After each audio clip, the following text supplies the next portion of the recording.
The old salvage ship Iron Crane drifted through the asteroid field like a metal bird hunting for scraps. Captain Lee Taman stood on the bridge, his weathered hands gripping the rail as he watched the scanner display.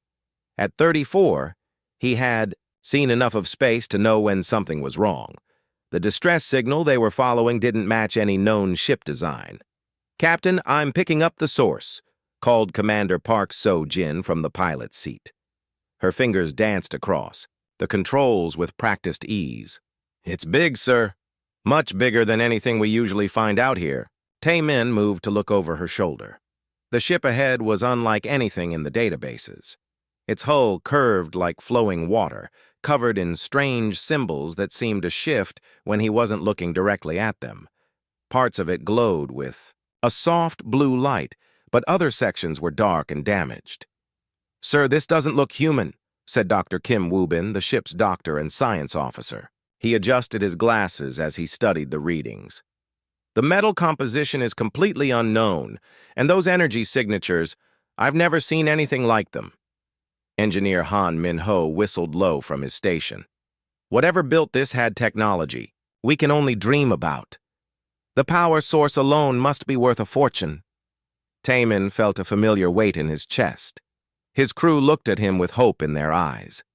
They had been salvaging for 3 years without finding anything truly valuable. This alien ship could change everything for them. They could retire, buy better ships, live comfortable lives. "Captain," So-jin said quietly, "the distress signal is getting weaker. If there's someone alive in there, they don't have much time." "Or it could be a trap," Min-ho pointed out. "We don't know anything about aliens. They could be hostile." Tae-min closed his eyes for a moment. He thought about his sister back on Earth, working 2 jobs to support her children. He thought about his crew, who trusted him to keep them safe and fed. But he also thought about the weak signal calling for help across the empty darkness of space. "We dock," he decided, "but we go in careful. Full environmental suits, weapons ready. Min-ho, you stay with the ship and keep engines warm. If things go bad, we might need to leave fast." The docking was tricky. The alien ship's ports didn't match their equipment, but Min-ho managed to create a sealed connection using their emergency patches. Tae-min, So-jin, and Dr. Kim suited up and crossed over into the unknown vessel.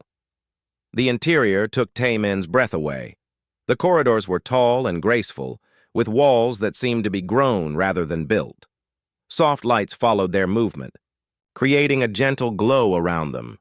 Everything was beautiful, but there was damage too. Scorch marks on the walls, debris floating in the zero gravity, and the smell of burned metal in their recycled air.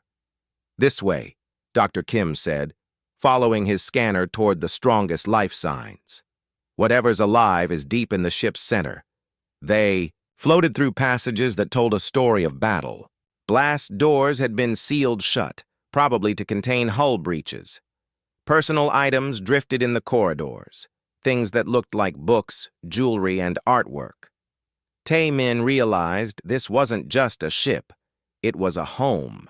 The central chamber was vast, with a ceiling that curved high above them. In the center stood a platform surrounded by glowing crystals. On the platform lay a figure that made all 3 humans stop in wonder. She was clearly female, but unlike any woman they had ever seen. Her skin was pale blue, and intricate silver patterns covered her arms and face like living tattoos.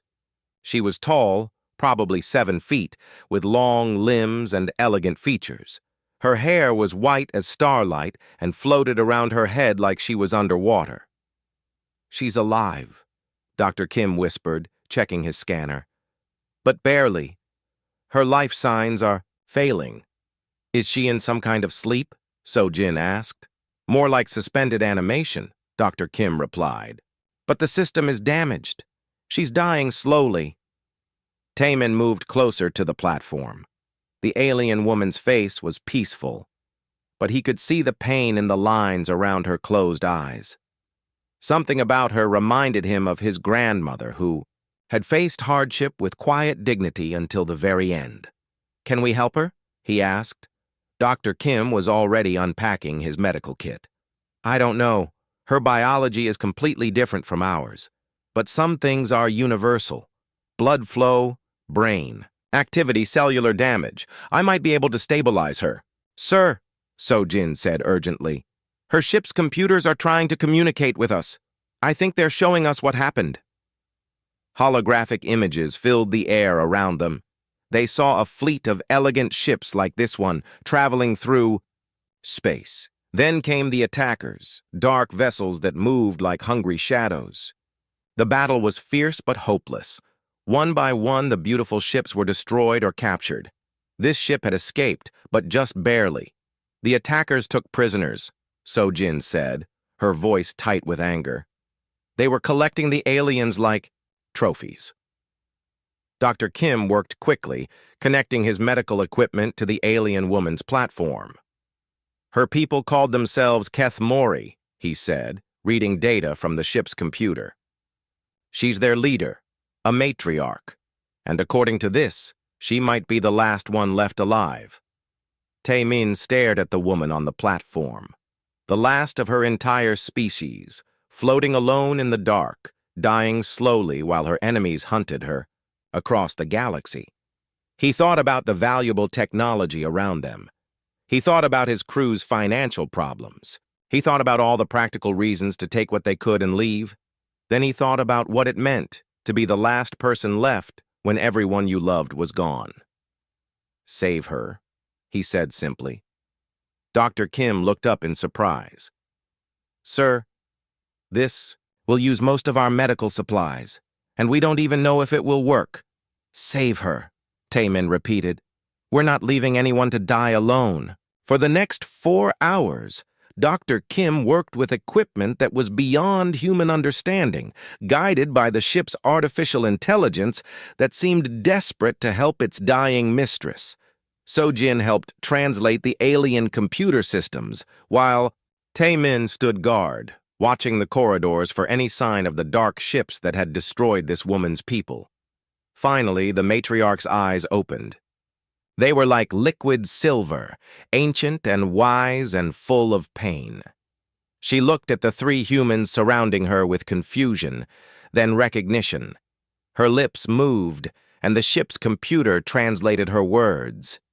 You are not Kethmori, she said, her voice like wind through crystal. Yet you chose to help me. Why? Taemin removed his helmet so she could see his face. Because nobody should die alone, he said, and because it was the right thing to do. The alien woman, Velthara, the ship called her, studied his face for a long moment. Then, for the first time in decades, the last matriarch of the Kethmori smiled. Velthara recovered slowly aboard the iron crane. Dr. Kim had moved her to the ship's small medical bay, where she lay surrounded by human equipment that looked primitive compared to her own vessel's technology. But she never complained. Instead, she watched everything with curious silver eyes. The first thing that surprised her was how the humans treated each other. Taemin could have ordered his crew to help her, but instead he asked for their opinions. When Sojin disagreed with his decisions, he listened instead of punishing her. When Minho made a mistake with the ship's engines, Taemin helped fix it rather than shouting. Your people share power, Velthara observed one day, speaking through the translation device Dr. Kim had built. Her voice was getting stronger, though she still tired easily. We're a team, Taemin explained, bringing her a cup of human tea. Everyone's opinion matters. This confused Velthara. Among the Kethmori, the matriarch's word was law. Questioning a leader's decision was unthinkable. Yet these humans seemed to work better because they questioned each other. She spent hours talking with Dr. Kim about the differences between their species. The Kethmori had been warriors and scholars, building a great civilization across 12 star systems. They valued honor above all else, and believed that debts must always be repaid. To save someone's life created a bond that lasted forever. But we also became proud, Velthara admitted sadly. We thought we were the greatest warriors in the galaxy. When the Void Hunters came, we fought them with honor and tradition. We lost because we couldn't adapt. The Void Hunters, she explained, were different. They had no honor, no mercy. They destroyed entire species not for territory or resources, but simply because they enjoyed conquest. They collected the most beautiful or unique aliens as slaves, and killed the rest. They hunted. "My people for sport," Velthara said, her silver patterns flickering with anger. "We were too few and too proud to ask other species for help. When the end came, I was the only one who escaped." She carried with her the genetic records of her entire species, thousands of years of Kethmori history stored in crystal databanks. She also carried genetic samples that could, in theory, be used to rebuild her people. But she was just one person, and the Void Hunters would never stop hunting her. Taemin found her one night in the observation deck, staring out at the stars. She looked small and alone, despite her 7-foot height. "Tell me about humans," she said without looking at him. "Your people are young, yes? New to the galaxy?" "Very new," Taemin confirmed, sitting beside her. "We've only been traveling between stars for about 50 years. Most species don't take us seriously yet." "But you take yourselves seriously," Velthara observed. "I have been reading your military history in your ship's database. Humans have fought many wars." Taemin nodded, not sure if this was a good thing or bad thing in her opinion. "You fight differently than my people did," she continued. "Kethmori warriors sought glorious single combat, honor in victory, honor in death. But humans, you fight to survive. You use any tactic that works. You retreat when you must, and attack when you can. You fight for your friends, not for glory." She turned to look at him with those ancient silver eyes. "At the Battle of Thermopylae, 300 Spartans died to delay a much larger army. Beautiful and heroic. But at the Battle of Britain, human pilots fought in the sky for months, taking shifts, resting when they could, using every advantage they had. Not as beautiful, perhaps, but they won." "Is that bad?" Taemin asked. "No," Velthara said softly. "That is why your species will survive when mine did not. You understand that winning is more important than dying beautifully." She paused, then continued. "There is something else. I have watched your crew for weeks now. You argue, you disagree, you make mistakes, but you never abandon each other. When Minho was injured fixing the engine, you all stopped your work to help him. When So-Jin was sick with fever, Dr. Kim stayed awake for 2 days caring for her. This is not honor as my people understood it. This is something deeper. We call it loyalty," Taemin said, "or friendship, or love." "Yes," Velthara whispered. "We had honor, but we forgot love. Perhaps that is why we failed." The days passed peacefully as they traveled toward the human frontier stations. Velthara grew stronger, and the crew grew comfortable with their unusual passenger. She helped Minho understand some basic principles of her people's technology, which amazed the young engineer. She taught So-Jin meditation techniques that improved her piloting. She even helped Dr. Kim understand new approaches to medicine. But most of all, she watched and learned about humanity. She saw Taemin give his own food rations to crew members who were still hungry. She saw So-Jin pilot the ship through a dangerous asteroid field, not for glory, but because it was the safest route for everyone. She saw Dr. Kim work for hours to save the life of an injured space rat that most people would have ignored. "You are strange warriors," she told Taemin one evening. "You fight fiercely when you must, but you are gentle with the weak. You could have taken my ship's technology and left me to die. It would have made you rich." "Money isn't everything," Taemin replied. "No," Velthara agreed, "but survival is. And yet you risk survival for strangers. This makes no sense to a Kethmori mind, but—" She paused, struggling with the words. "Perhaps it makes sense to the universe." Perhaps this is why your species grows while mine shrinks." She was quiet for a moment, then added, "My people had a saying, 'Honor binds the warrior to the stars.' But I think humans have a different binding. You are bound to each other." That night, Velthara made a decision that would change everything. She accessed her genetic archives and began studying human DNA patterns from Dr. Kim's medical scans. The Kethmori had ancient techniques for bonding. Bloodlines, creating family ties that transcended birth. It was a sacred ritual, used only in the most extreme circumstances. She had saved genetic records of her greatest warriors, her wisest leaders, her most skilled artisans. If her species was to survive, it would need guardians, protectors who understood both honor and love, both strength and mercy. As she studied the sleeping humans who had saved her life, Velthara began to plan a gift that would reshape the destiny of both their species. But first, she needed to see if these humans were truly as brave as they seemed. Soon, she knew, the Void Hunters would find them. When that happened, she would learn if human courage was as real as human kindness.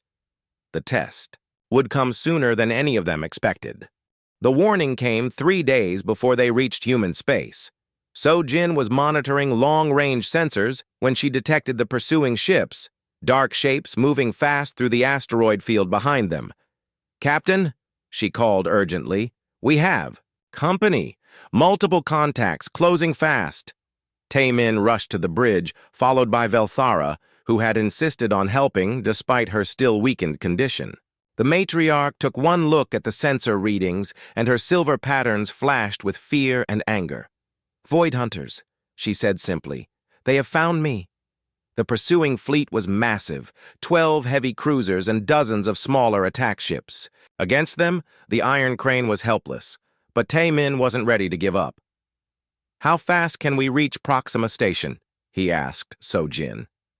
6 hours at maximum burn," she replied. "But they'll catch us in 4. Then we run hard and hope, Captain." "Oh, Hyunwoo is still stationed there," Taemin decided. "He owes me a favor from the war." They pushed the old salvage ship beyond its limits, but the Void Hunter vessels were faster. Soon, the lead ships were close enough to open communication channels. The voice that came through the speakers was cold and inhuman. "Human vessel, you carry stolen property of the Void Hunter Dominion. Surrender the Kethmori female, and you will be allowed to leave." Taemin looked at Velthara, who stood with quiet dignity despite the fear in her eyes. "What do you want to do?" he asked her. "I will surrender myself," she said immediately. "I will not be the cause of human deaths." "That's not your choice to make," Taemin replied firmly. "You're under our protection now." He opened the communication channel. "This is Captain Lee Taemin of the salvage vessel Iron Crane. The person you're looking for is our guest, not your property, and we don't negotiate with murderers." The Void Hunter commander's laugh was like breaking glass. "Foolish humans! You do not understand what you protect. That creature is the last of a species we have spent decades eliminating. Her very existence is an insult to our victory." "Then maybe you should have finished the job better," Taemin shot back and cut the transmission. They reached Proxima Station with barely an hour to spare. The defense platform was old and understaffed, but Captain Oh Hyunwoo welcomed them aboard without hesitation. He was a tall, serious man who had served with Taemin during the Outer Rim conflicts. "So," Hyunwoo said after Taemin explained, "the situation. You want me to start a war with an alien empire to protect one refugee?" "Pretty much," Taemin admitted. Hyunwoo grinned. "Just like old times. You always did find the most impossible situations." He turned to his crew. "Battle stations, all defensive systems online, and send a message to Earth Command. Tell them we're about to make galactic history." The Void Hunter fleet arrived like a storm front, their dark ships blotting out the stars. Admiral Kaxthul, their commander, had overseen the destruction of 17 different species. To him, This was just another minor obstacle. "Human defenders," his voice echoed through the station's communication system. "You harbor a war criminal. Surrender her immediately or face the consequences." Captain O broadcast his response on all frequencies. "This is Proxima Defense Station. The person you seek is under the protection of the Human Federation. If you want her, you'll have to go through us." The first wave of attackers came immediately.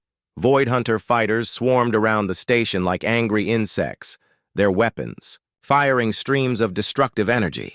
The station's defenders fought back with everything they had, but they were outnumbered 50-1.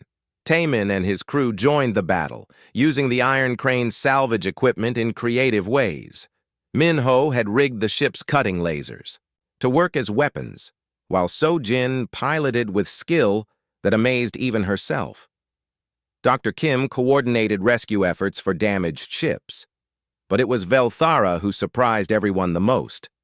Despite her weakened condition, she accessed the station's computer systems and began sharing tactical information. "The dark ships have weak points," she announced over the communication channels. "Their engines overheat if you force them to, maneuver too quickly, and their weapons need time to recharge between volleys." Using her advice, the human defenders began to fight more effectively. They used the asteroid field around the station as cover, forcing the Void Hunters to pursue them through narrow spaces where their larger ships couldn't maneuver. They timed their attacks to hit during the enemy's recharge cycles. But despite their improved tactics, the humans were still losing. More Void Hunter ships kept arriving, and the station's defenses were failing one by one. During a brief pause in the fighting, Admiral Caxthul contacted the station again. "You fight well. For primitives," he admitted. "But this is pointless. We have 1,000 ships. You have one station. Surrender the Kethmori female and we will allow your species to continue existing." It was Captain O who answered. "You know what, Admiral? We've been the new kids in the galaxy for 50 years. Everyone's been telling us what we can and can't do. So let me tell you what humans can do." He paused dramatically.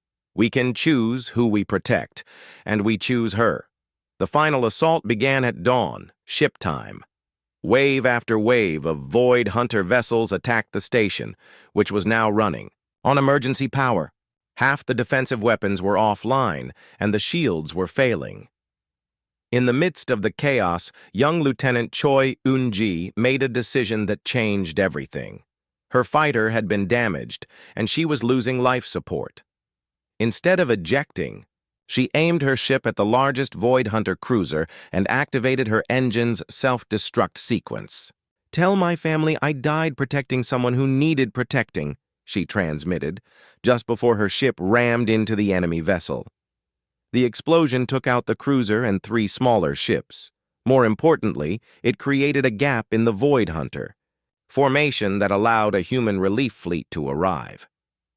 Admiral Yang Sung-ho had brought every available ship in the sector, and they struck the surprised Void Hunters from behind. The battle raged for 6 more hours, but the tide had turned. The Void Hunters, used to fighting weak and scattered enemies, found themselves facing humans who fought with desperate creativity and refused to surrender. When Admiral Caxthul's flagship finally retreated, it left behind 30 destroyed ships and hundreds of dead crew members. The humans had lost 12 ships and the brave Lieutenant Yun-ji, but they had won something more important than a battle. As the last Void Hunter ships disappeared into hyperspace, Velthara stood in the station's observation deck, watching the human ships tend to their wounded and repair their damage. Tears, silver like her eyes, ran down her face. "Your Lieutenant Choi," she said to Taemin. "She died to save me." Someone she had never met. "She died to save all of us," Taemin corrected gently. "That's what humans do." Velthara nodded slowly. In her mind, she was already planning the ceremony that would honor Yunji's sacrifice and bind her courage to the Kethamori bloodline forever. The young pilot's brother, Cadet Choi Dong-woo, had fought bravely in the battle despite his grief. He would be part of what came next. The Void Hunters would return with more ships and greater fury. But when they did, they would face something they had never encountered before. Human warriors enhanced with Kethemori's strength and guided by alien wisdom. The real war was just beginning. The funeral for Lieutenant Choi Yun-ji was held 3 days after the battle. The entire crew of Proxima Station gathered in the main hangar, along with survivors from the damaged ships. Her younger brother, Cadet Choi Dong-woo, stood at attention, in his dress uniform, trying to be strong even though his eyes were red with grief. Velthara watched the ceremony with fascination and sorrow. Humans mourned differently than her people did. Instead of elaborate rituals and formal speeches, they told simple stories about Yun-ji's life. Her friends talked about her terrible jokes and her love of old Earth music. Her commanding officer described how she always volunteered for the most dangerous missions. She wasn't the best pilot, Captain O admitted with a sad smile, but she was the bravest. When we needed someone to take risks to protect others, Yun-ji always stepped forward. After the service, Velthara approached Dong-woo. The young man was barely 20, with the same determined eyes as his sister. He had fought well during the battle, using tactics beyond his years to coordinate the station's fighter defense. "Your sister saved my life," Velthara told him through the translator. "According to the laws of my people, this creates a debt that can never be repaid." Dong-woo looked up at the tall alien woman with confusion. "Ma'am, she was just doing her duty. She would have done the same for anyone." "Yes," Velthara said softly. "That is what makes it so extraordinary." That night, Velthara called Taemin, So-jin, and Dong-woo to her quarters. She had asked Dr. Kim to help her set up a small laboratory using equipment from both ships. Strange crystals hummed with energy on the tables, and the air itself seemed to shimmer with power. "I must tell you about the Korthek Velnathi," she began. "In your language, it means the sacred bonding of blood and spirit. It is the oldest ritual of my people, used only when someone saves a matriarch's life through ultimate sacrifice." She gestured to the crystals around them.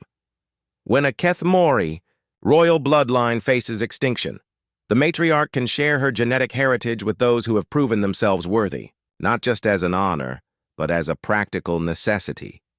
The royal genes carry enhancements, strength, speed, healing, and most importantly, the collective memories of our greatest warriors." Taemin frowned. "You're talking about changing our DNA?" "More than that," Velthara confirmed. "I am talking about making you part of my family, part of my species. You would gain Kethmori abilities, but you would also carry the responsibility of protecting my people's future." So-jin stepped forward. "What kind of abilities?" Velthara touched one of the crystals, and holographic images filled the air. They showed Kethmori warriors moving with impossible speed, lifting weights that should have crushed them, healing from wounds that would kill normal beings. "Enhanced physical capabilities," she explained. "Accelerated healing that can repair almost any injury. Extended lifespan, you would age perhaps 1 year for every 10 that pass. And most importantly, access to genetic memory. You would carry the skills and knowledge of 10,000 years of Kethmori civilization." Dongwoo's eyes were wide. "You're offering to make us superhuman." "I am offering to make you Kethmori," Velthara corrected. "But the choice must be freely made. The bonding process is painful, and there is no way to reverse it. You would become something new, no longer fully human, but not fully Kethmori either." Taemin was quiet for a long moment. "Why us?" "Because your sister died to save me," Velthara said to Dong-woo. "Because you fought beside her with equal courage," she added to So-jin. "And because you chose to rescue me when you could have taken profit instead," she finished, looking at Taemin. "According to our laws, Lieutenant Yunji's sacrifice creates a bond between our bloodlines. But she is dead, so the bond transfers to her family and to those who fought with equal honor. The three of you have proven that you understand both. Courage and compassion. These are the qualities our new guardian warriors will need. So Jin asked the practical question. What exactly would we be guarding? Velthara activated another crystal, and new images appeared. They showed a beautiful world with crystal cities and floating gardens. I carry the genetic templates to rebuild my entire species. With the right technology and enough time, I can create new Kethmori. But they will be children at first, vulnerable and innocent. They will need protectors who understand both strength and mercy. She paused, her silver eyes reflecting the crystal light. The Void Hunters will never stop hunting us. They have made destroying my people their life's work. The new generation will need guardians who can think like humans, but fight like Kethmori. Dr. Kim had been scanning the genetic data with his equipment. The process looks incredibly complex, he said. How long would it take? 3 days for the initial bonding, Velthara replied. Several weeks for the abilities to fully manifest. During that time, you would experience visions and dreams as the genetic memories integrate with your own consciousness. Taemin looked at his companions. So-Jin was studying the technical readouts with interest, while Dongwu stared at the images of Kethmori warriors with something like hunger in his eyes. If we do this, Taemin said slowly, we're not just changing ourselves.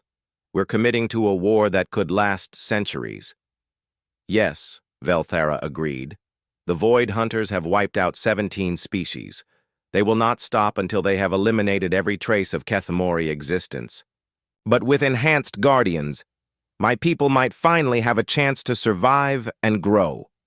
So Jin spoke first. I'm in. Yunji died protecting you, and that means something.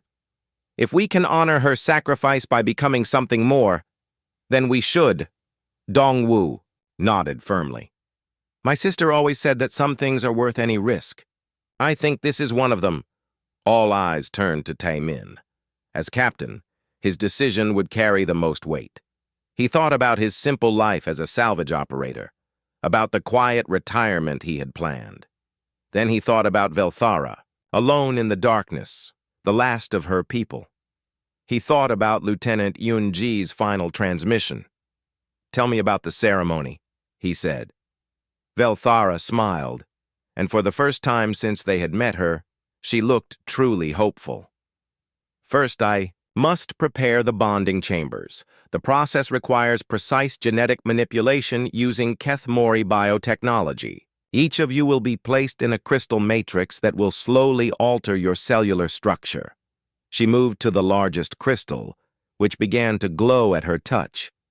The pain will be significant. You will experience not just physical transformation, but mental integration with thousands of years of warrior memories. You may temporarily lose your sense of individual identity as the genetic knowledge settles into your minds. But we'll still be ourselves? Dongwu asked. Enhanced versions of yourselves, Velthara confirmed.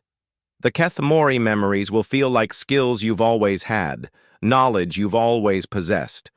But your human personalities, your human hearts, those will remain unchanged.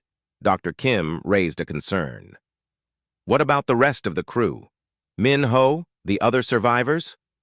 They will be told that you volunteered for an experimental medical procedure to help with future Void Hunter encounters, Velthara said. The full truth can wait until you have mastered your new abilities. Over the next day, Velthara prepared the bonding chambers while the three humans put their affairs in order. Taemin recorded messages for his family. So-Jin updated the ship's navigation records. Dongwu wrote a letter to his parents, trying to explain why he was choosing to honor his sister's memory in this way. The ceremony itself was held in secret in a sealed section of Velthara's ship. The three humans lay in crystal chambers that hummed with genetic energy, while Velthara chanted in the ancient language of her people. She had explained that the words weren't magic. They were genetic activation codes that triggered the transformation process. As the energy flowed through them, Taemin felt his body beginning to change. His muscles grew denser, his bones stronger. But more than that, he felt new knowledge flowing into his mind, how to fight with weapons he had never seen, how to read tactical situations with inhuman clarity, how to move with the deadly grace of a born warrior. The last thing he remembered before losing consciousness was Velthara's voice, speaking in perfect human English.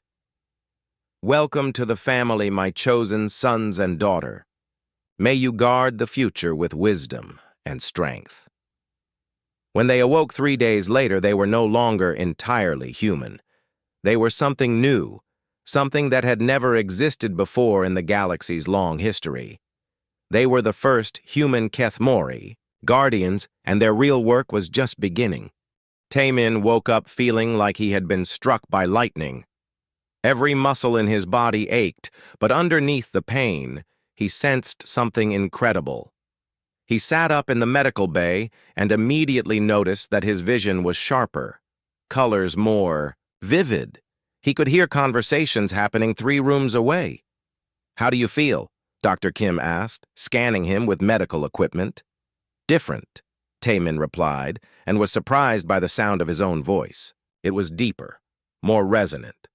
"Like I'm more awake than I've ever been." Sojin and Dongwoo were experiencing similar changes.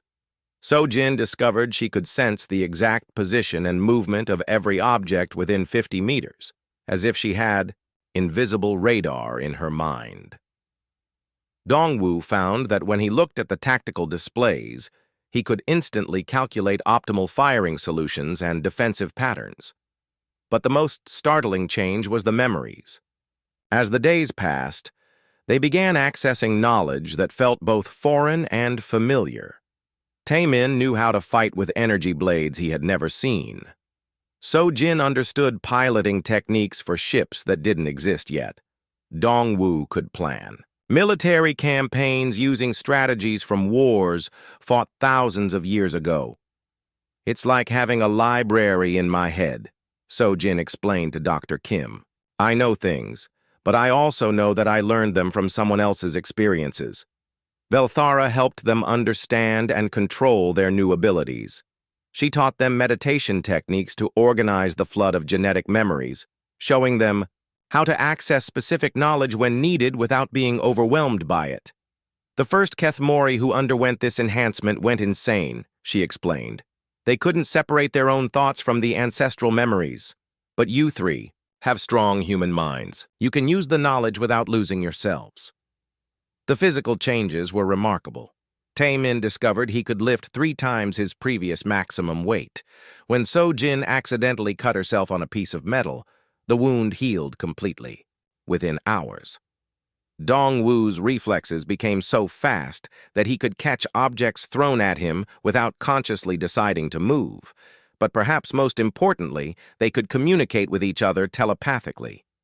It started as a faint awareness of each other's emotions, then grew into the ability to share thoughts and coordinate actions without speaking.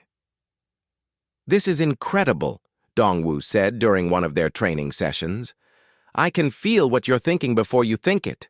"It's how Kethmori warriors operated in battle," Velthara explained.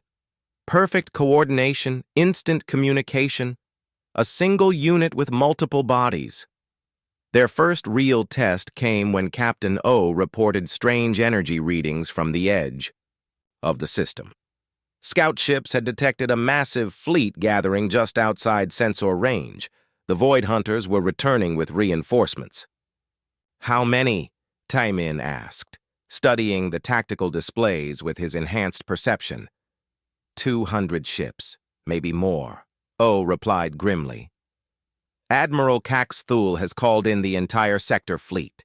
He's not taking any chances this time." The human defenders had perhaps 30 ships, most of them damaged from the previous battle.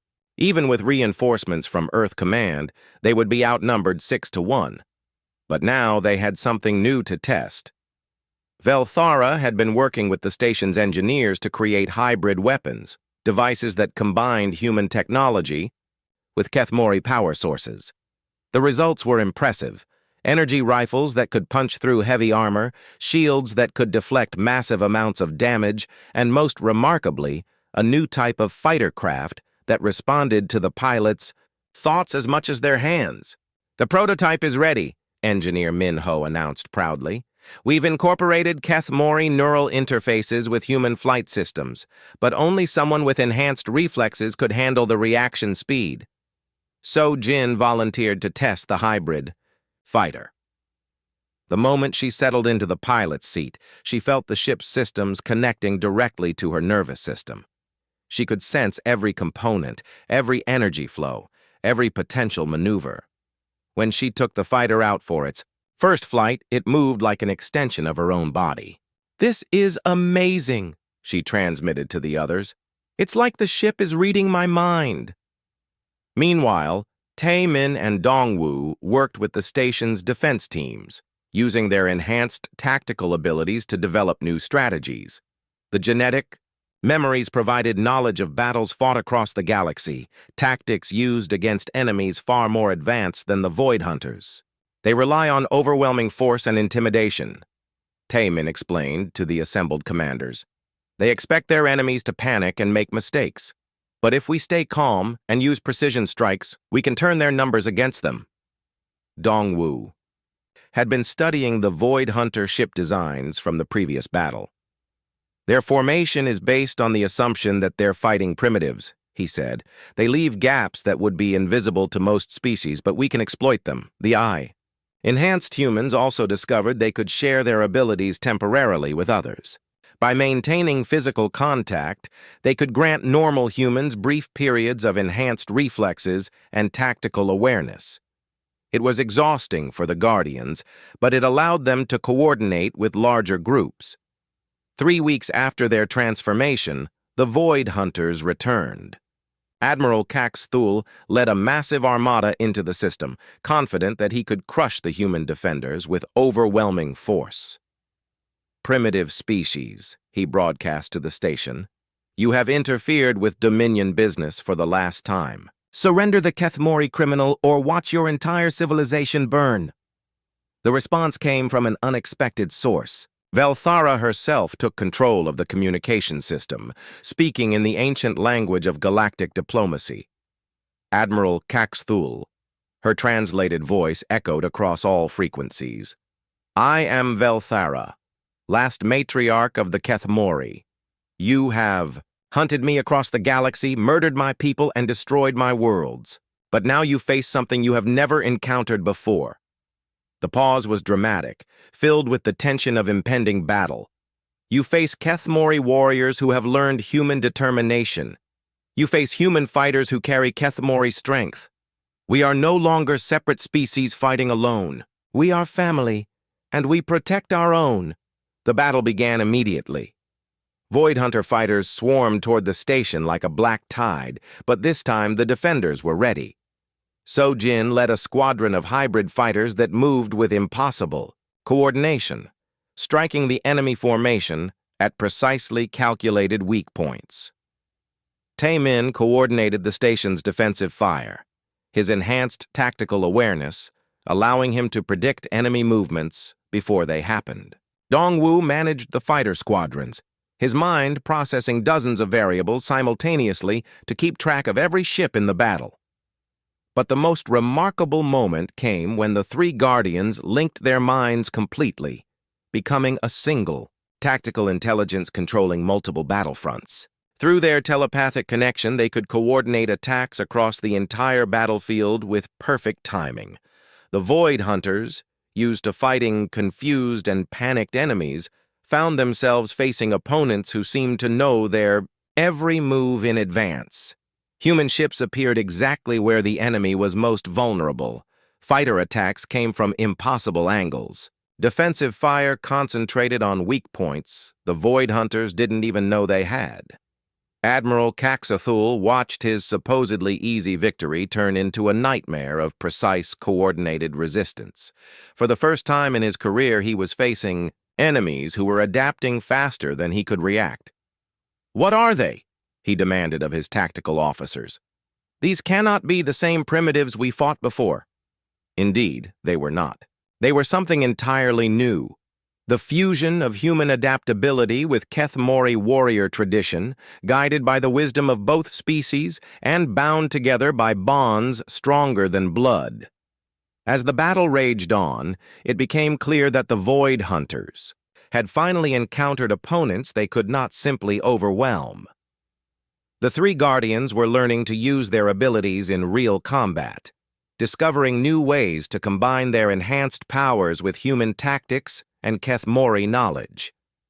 The real test of their new abilities was just beginning, but already they were proving that some bonds could not be broken by any force in the galaxy. The second battle lasted 18 hours.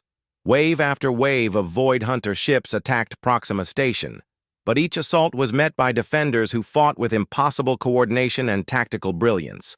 The three enhanced Guardians moved, like pieces of a single mind, anticipating each other's actions and supporting each other with perfect timing. Admiral Cax Thule grew increasingly desperate as his overwhelming numerical advantage proved useless against enemies who seemed to predict his every move. Finally, in frustration, he decided to end the battle with one massive assault using his entire remaining fleet. "All ships, attack formation," he commanded. "We will destroy the station and everything around it. No survivors." But as the Void Hunter Armada formed up for their final strike, something unexpected happened.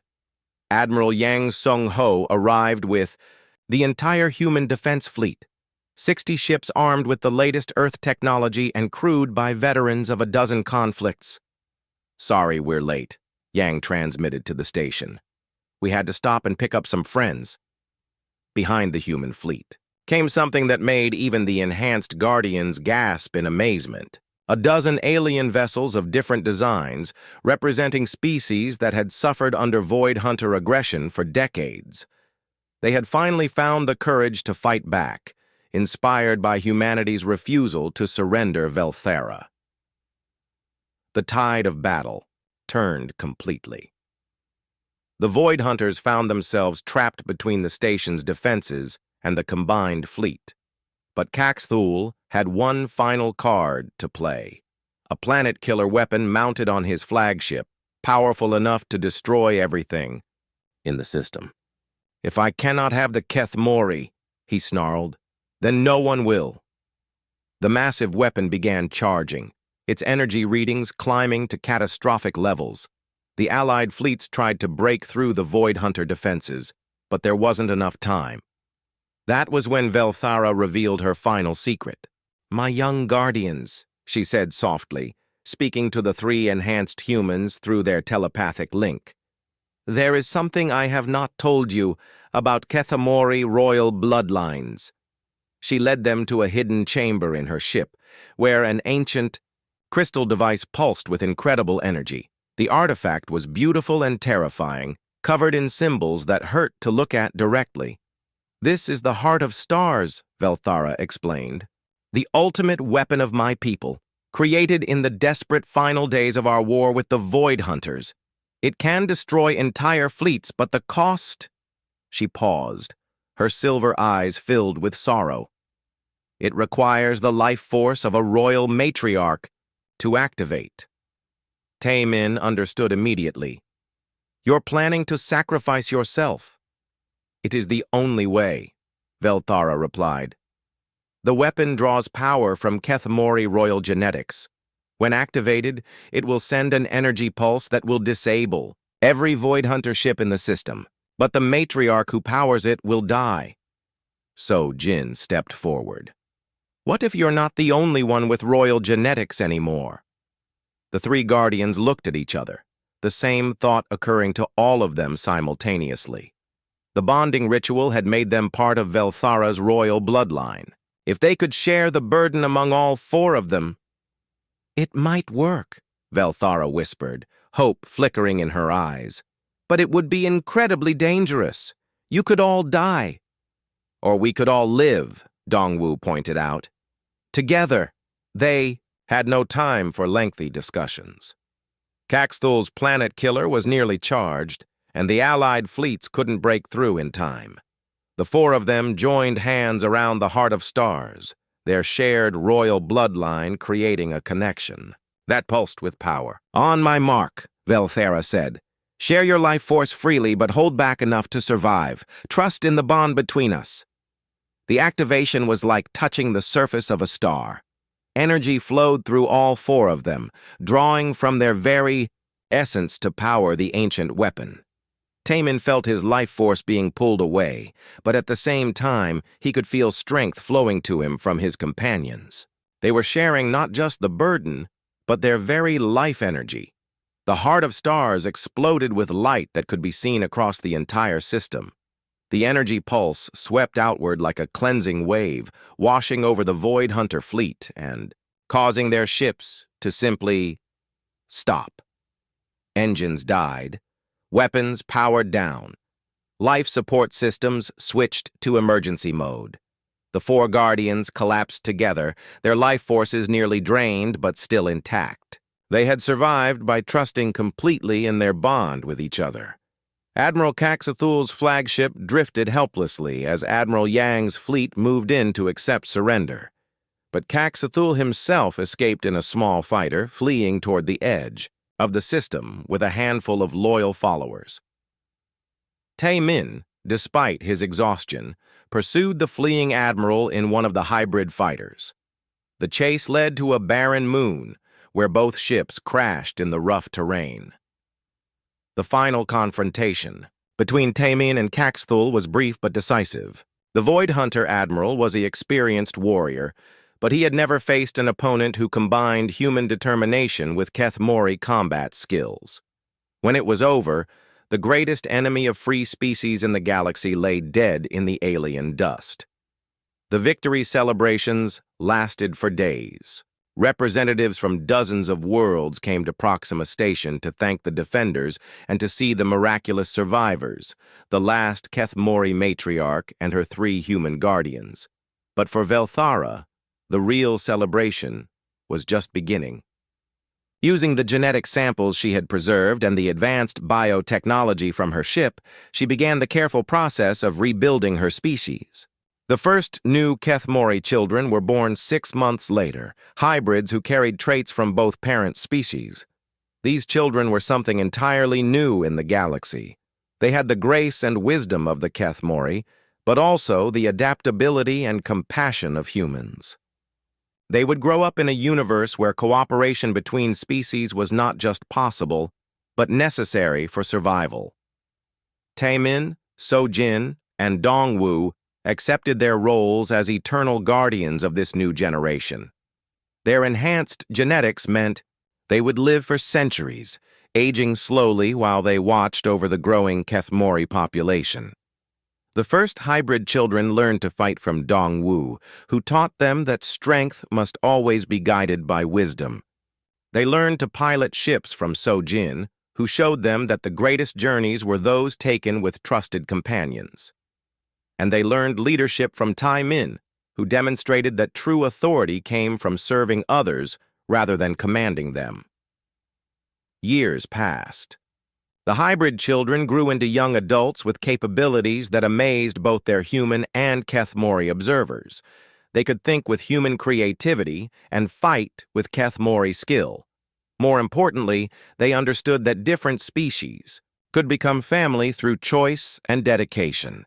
The 3 Guardians established schools throughout human space where hybrid children learned alongside human students. They created trading partnerships that brought Keth-Mori biotechnology to human worlds, while sharing human engineering knowledge with the growing alien population. But perhaps their greatest achievement was proving that some bonds transcended species, genetics, and even death itself. When Lieutenant Choi Yun-ji had sacrificed herself to protect a stranger, she had started a chain of events that ultimately saved 2 civilizations and created something entirely new. On the 10th anniversary of the battle, the 3 Guardians stood with Velthara on the observation deck of their new home. a space station that orbited a beautiful world where the first generation of hybrid children had established their own communities. "Do you ever regret it?" Velthara asked them. "Giving up your human lives to become something else?" Taemin looked out at the ships passing by. Human vessels working alongside Kethmori designs, crews that included members of both species and several others that had joined their growing alliance. "We didn't give up being human," he said quietly. "We just became more than human. And we helped you become more than Kethmori."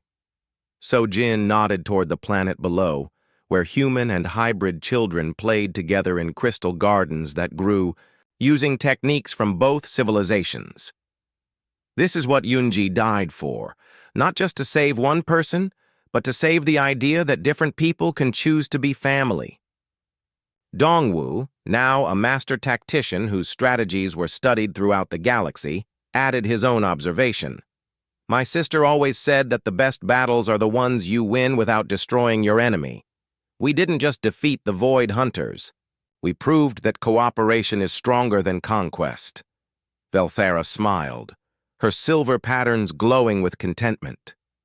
Around them, the lights of a dozen different species' ships twinkled like stars, proof that the galaxy had learned an important lesson about the power of choosing to protect each other. The three warriors, bound by honor, had become something their creators never imagined. The guardians of a future where no one would ever again have to face extinction alone. Their legacy would live on in the children they protected, the students they taught, and the simple but revolutionary idea that family was something you chose, not something you were born into. In the end, that choice had changed everything